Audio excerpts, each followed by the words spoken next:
Tenemos la grata presencia de la señora ministra de Cultura, Erika Silva, a quien le damos la bienvenida. Desde luego, queremos agradecer su presencia. Reitero y sobre todo consultarle a usted también la opinión. Este es el tema que está sobre el tapete, el tema de coyuntura. Bienvenido el comentario también de la señora ministra de Cultura sobre la consulta popular. Queremos conocer su criterio. Buenos días, bienvenida. Muchas gracias por la invitación. Buenos días, ciudadanía oyente. Bueno, la consulta popular es una consulta que nos permite avanzar como sociedad, que nos permite profundizar en nuestra Constitución, la Constitución que apoyamos masivamente en septiembre del 2008.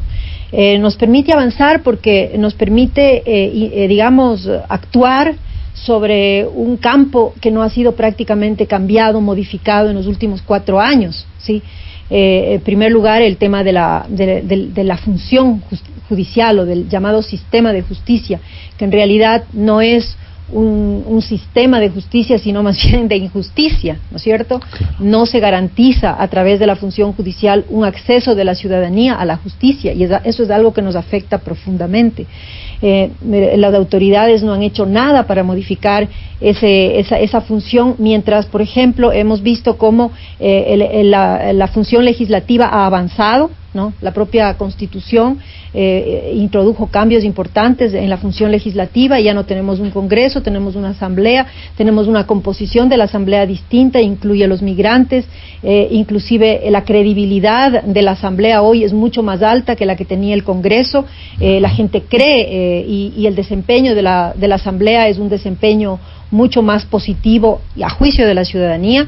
Hemos visto cómo el Ejecutivo ha hecho enormes esfuerzos y ha logrado ir modificando el desempeño del Estado, de la función ejecutiva, de los ministerios. Se han planteado una cantidad de leyes orientadas justamente a asegurar que el marco jurídico se adapte al nuevo modelo de Estado que la Constitución ha establecido, un Estado que represente el interés colectivo de la sociedad y no que sea un Estado que sirva solamente como palanca de enriquecimiento y acumulación de unos pocos sectores privilegiados.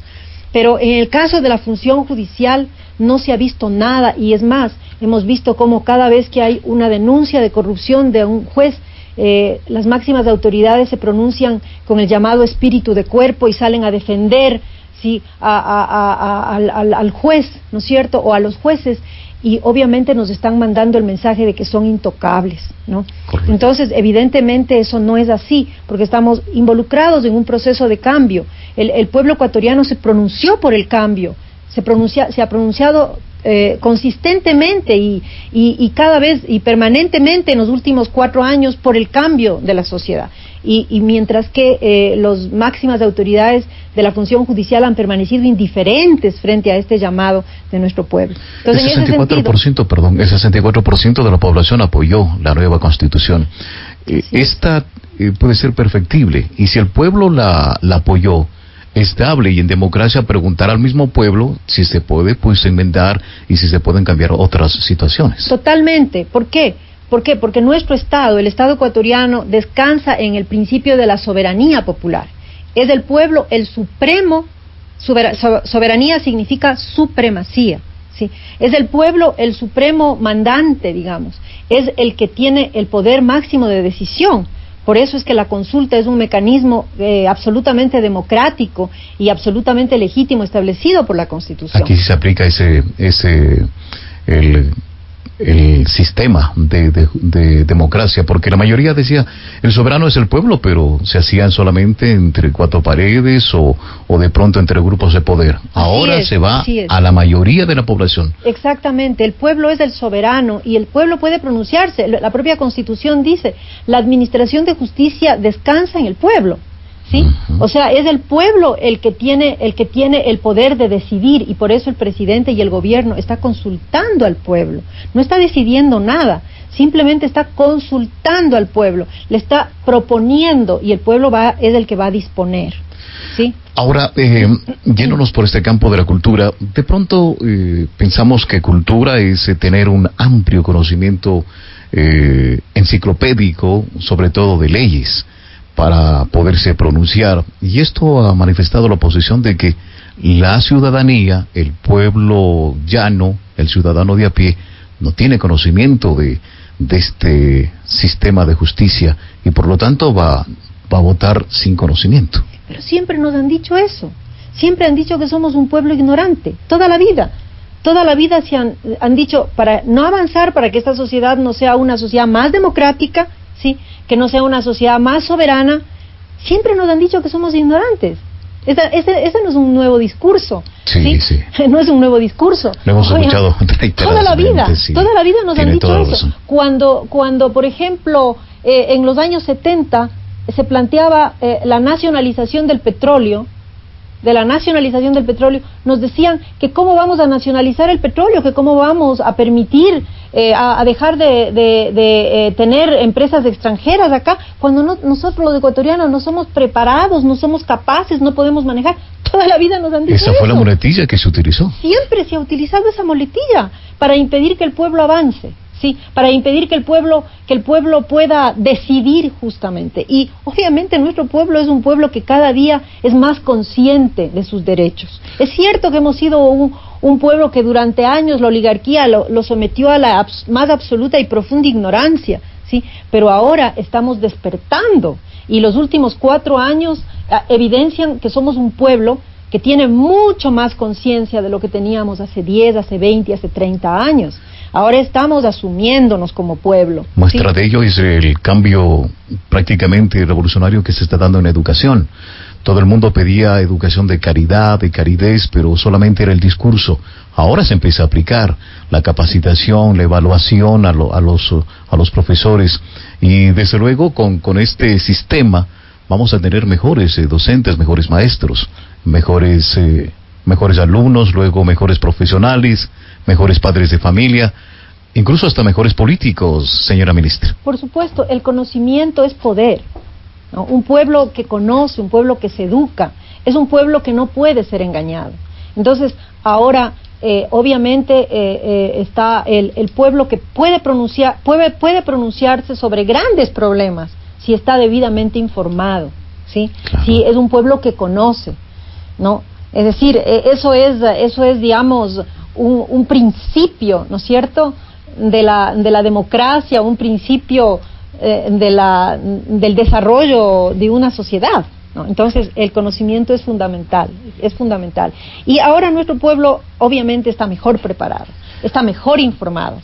Tenemos herramientas de información, el Internet, al que, digamos, cada día acceden más personas, los medios de comunicación, ustedes juegan un rol muy importante en la educación de nuestro pueblo, ¿sí? En ese sentido, pues, ya no podemos decir ahora que nuestra sociedad, que la sociedad ecuatoriana, que nuestro pueblo no puede tomar grandes decisiones si está debidamente informado. Lo ha demostrado en los últimos 4 años, lo ha demostrado.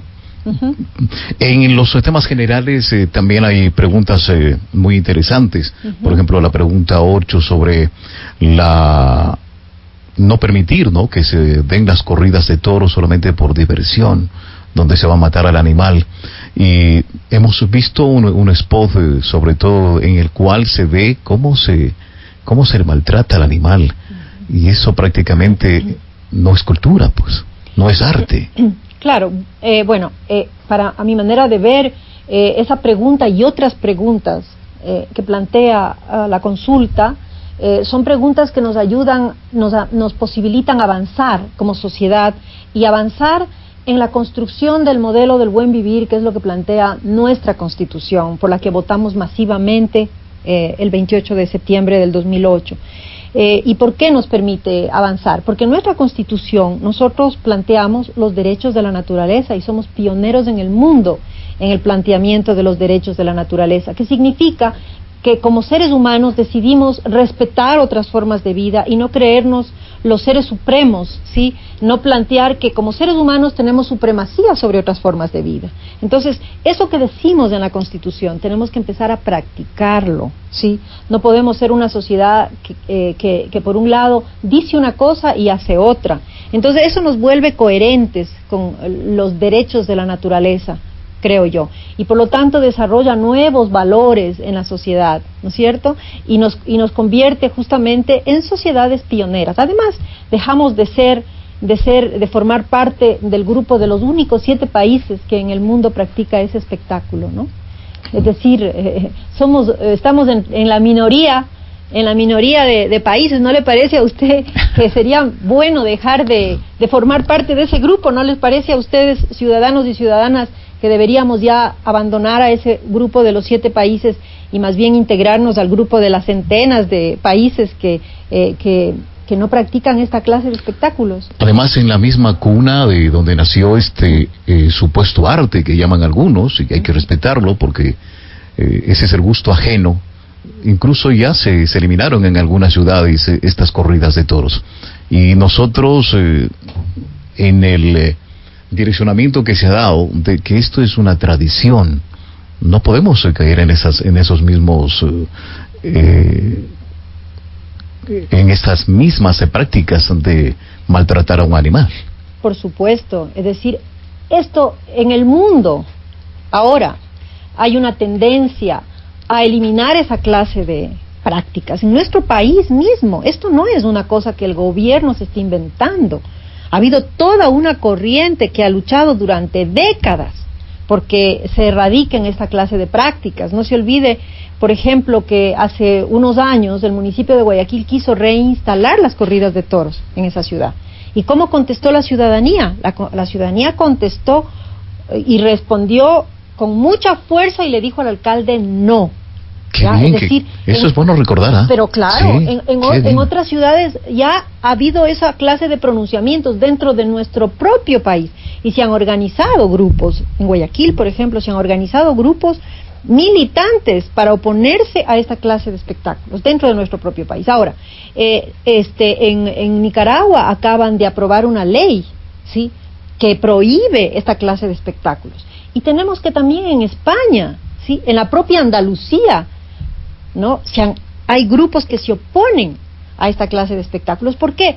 Porque hay una corriente mundial por cambiar nuestra forma de entender la relación entre el ser humano y la naturaleza.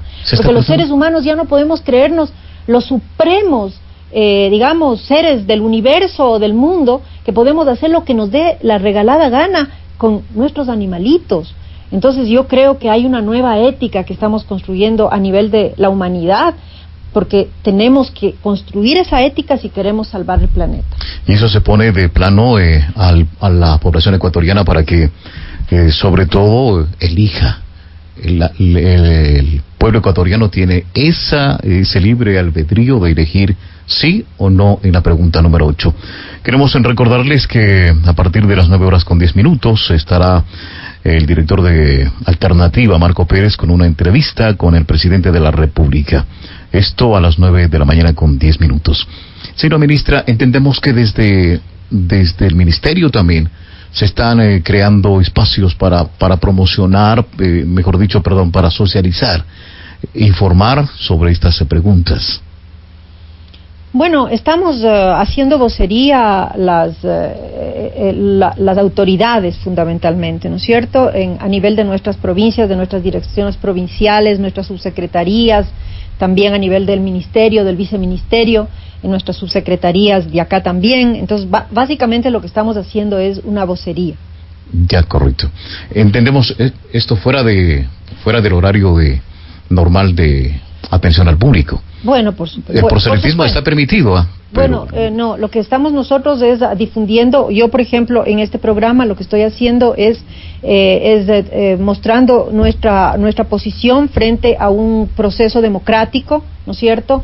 Y obviamente orientando a la gente, a las personas, a la ciudadanía sobre el contenido y el significado profundo que tiene esta consulta, ¿no? Porque ha sido obviamente distorsionada por la oposición, porque ha sido manipulada, porque ha sido calumniada por esta oposición de estos poderes fácticos que desde el año 2007 están tratando de detener el proceso de cambio de este país y frente a las cuales y a tantos intentos que han hecho por frenar hasta llegar a un intento de golpe de Estado que ahora dicen que no existió nunca, ¿sí?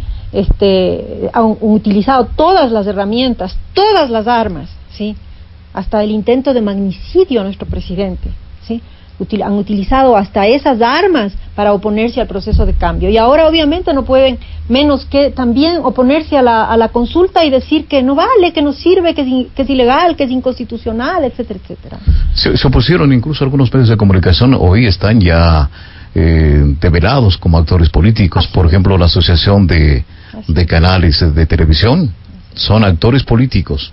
Pero antes se escudaban en esta figura de la libertad de expresión. Así es. Y habrá que luchar precisamente contra esta desinformación, señora ministra, porque como usted acaba de señalar, la oposición es decir no y no da argumentos sobre las 5 preguntas de las enmiendas constitucionales, sobre las de temas generales. Simplemente lo que manifiesta es no a más poder a Correa, no a que meta las manos a la justicia. Ese ha sido el discurso, señora ministra. Bueno, aquí nadie está metiendo mano en la justicia, digamos, ¿no? Lo que el presidente está diciendo es: no puedo permanecer indiferente, no puedo ser cómplice de esta inacción, de este desinterés, de esta corrupción, de esta indiferencia frente a la necesidad de la ciudadanía de que tenga derecho al acceso a la justicia. ¿Qué es lo que más tenemos y tiene miedo nuestro pueblo? Es justamente embarcarse en un juicio, porque no tenemos garantías. Hemos visto cómo hay gente, ¿no?, que ha tenido la razón y sin embargo ha perdido los juicios. Ya. Entonces, no tenemos derecho al acceso a la justicia en este momento. Y el presidente lo que está diciendo es: no puede seguir, no puede continuar esto así. Pueblo soberano, pronúnciese. Díganos, denos el gobierno lo que está es proponiendo un camino, una vía. El pueblo como soberano puede decidir, es totalmente legítimo, es totalmente proceso, constitucional. ¿no? Es un proceso esto de cambiar el sistema de justicia que no camina en nuestro país. Eso hay que decirle a la ciudadanía, porque van a decir que, bueno, luego de los 18 meses en que se establece precisamente cambiar este sistema de justicia, cambiar a los vocales del Consejo Nacional de la Judicatura, dirán, pero esto no camina. Esto es un proceso. Claro, es un proceso, pero hay una voluntad. Mientras que la oposición, ¿qué dice? No hagamos nada, o sea, la justicia es autónoma, no toquemos, es intocable, ¿ya? Es autónoma, claro que sí, es autónoma porque, digamos, son funciones autónomas que se rigen por sus propias leyes, pero la autonomía no significa soberanía, ¿sí? La autonomía se supedita a la soberanía. Y la soberanía es la soberanía popular, porque este Estado descansa sobre el principio de la soberanía popular. Es el pueblo el soberano, ¿sí?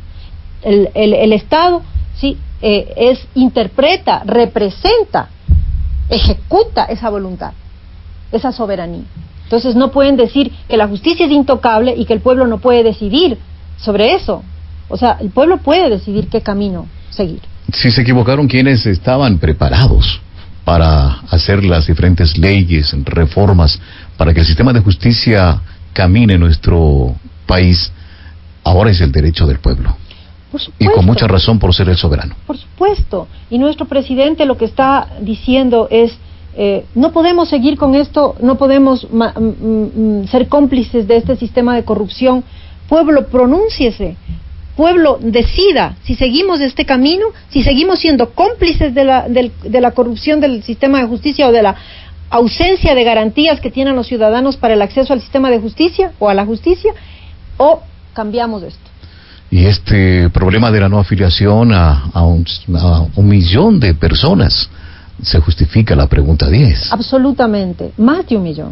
Porque 4 millones es la población económicamente activa y solo 1.800.000 están afiliados al IES. ¿Y el resto? El resto, tenemos 2.200.000 personas que están al margen del seguro social, pero sí es un drama eso, es un verdadero drama. Es decir, ¿por qué seguir siendo cómplices contra esta irresponsabilidad social? ¿Por qué seguir siendo cómplices de esto? ¿Por qué seguir acolitando a los empleadores que no afilian a sus trabajadores al seguro social, que no les dan garantías del acceso al sistema de salud público? ¿Sabe lo que significa enfermarse gravemente? A una familia le cuesta todo, ¿sí? En realidad, tener un seguro social es muy importante, ¿sí? La afiliación es muy importante y hay empleadores que evaden esto. Obviamente nuestra Constitución nos dice que no se puede evadir eso, inclusive plantea la universalización de la seguridad social, pero siguen los empleadores evadiendo eso. ¿Cómo hacer para que se vuelva, para que realmente hagamos cumplir eso? Pronunciémonos. Ecuador tiene un menor porcentaje de aseguramiento a este derecho a nivel de Latinoamérica. Esta es la oportunidad también de aumentar, de darles ese derecho a todos los ecuatorianos que están trabajando. Absolutamente, y mucha gente no denuncia esto por miedo, por quedarse sin trabajo. Entonces, ahora estamos diciendo, bueno, esto va a ser penalizado. Queremos que justamente nuestra sociedad deje de ser insolidaria, ¿no? Son nuevos valores también. A través de esta pregunta a la consulta, y responder afirmativamente implica justamente que vamos siendo una sociedad más responsable, más solidaria, ¿no? Porque evidentemente esa pregunta va en esa dirección. Qué bueno conocer estos criterios, y sobre todo son argumentos que son válidos para que los oyentes, la ciudadanía, los recoja, los vaya analizando y también escuchar a la otra parte. Si la otra parte también tiene buenos argumentos, entonces elegir entre las dos posiciones, por qué votar sí y por qué votar no. Eso es lo que tratamos desde los medios de comunicación y desde Alternativa, precisamente, que la gente se informe. Esto es nuestro deber, y qué bueno escuchar a la señora ministra de Cultura, Erika Silva, estos conceptos, estos argumentos. Esperemos que la ciudadanía haya sido la beneficiada de estos conceptos emitidos, señora ministra. Bueno, yo también espero que haber llegado con alguna idea, por lo menos a nuestro pueblo, querido pueblo, a nuestra ciudadanía, y poder persuadirles a los indecisos sobre el voto afirmativo para que nuestro país avance. Yo creo que tenemos la oportunidad de seguir apostando por el avance de nuestro país. Podemos seguir apostando por mostrar al mundo que somos un pueblo más consciente, más reflexivo, más decidido, que ya no caemos en la manipulación de los poderes fácticos que nos quieren hacer retroceder en nuestro avance, y mostrar que somos un pueblo que está decidido a tomar las riendas de su propio destino y seguir avanzando. Me gustó esa palabra solidaridad, sobre todo en la pregunta 10. Esperemos que esa afirmación esté grabada en el consciente de la ciudadanía y vote por la pregunta 10. Esperemos que así lo hagan, señora ministra. Muy amable, hasta una próxima oportunidad. Muchas gracias.